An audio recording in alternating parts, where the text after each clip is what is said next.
After before after before. ഈ shelf തുറക്കുന്നില്ലല്ലോ. ഇവിടെ വെച്ചിട്ട് പോവാം.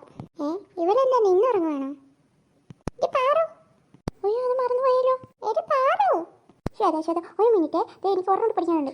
അത് ശരി, ഇപ്പോഴാണ് ഇരുന്ന് പഠിക്കുന്നത്. നീ പഠിക്കുമായിരുന്നോ? ഞാനടുത്ത് ഉറങ്ങിപ്പോയെന്ന്.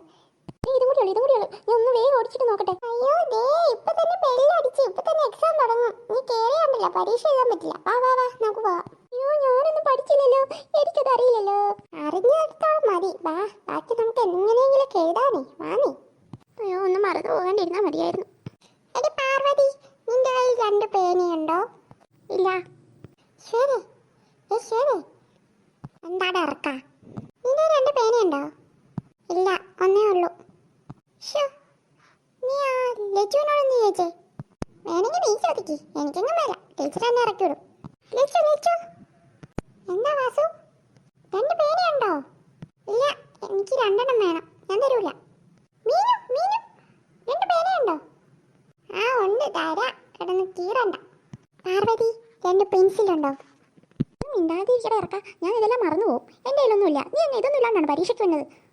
അത് പിന്നെ ഇല്ലെങ്കിൽ ഇല്ലെന്ന് പറഞ്ഞാൽ പോരെ. എന്ന് ചാടയാണോ താൻ? ശേടാ, എന്തോ പെൻസിൽ വേണമായിരിക്കുമല്ലേ?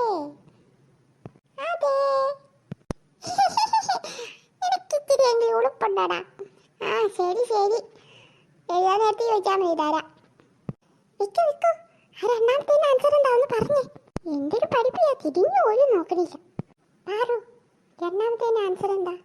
2 ബി. ഓക്കെ. എടാ വാസു, 2ാമത്തെ ആൻസർ കിട്ടിയോ? ഇല്ല, എനിക്കറിയില്ല. പാറു, 2ാമത്തെ ആൻസർ അറിയോ? 2 ബി. ഭാഗ്യം, ഞാൻ പഠിച്ചത് തന്നെ വന്നു. ആണോ? എനിക്കൊന്ന് കാണിച്ചു തരുമോ? ഞാൻ നോക്കി എഴുതിക്കോട്ടെ? എഴുതിക്കോ, വേഗം എഴുതിക്കോ, ടീച്ചർ കാണുന്നതിന് മുമ്പ് എഴുതിക്കോ.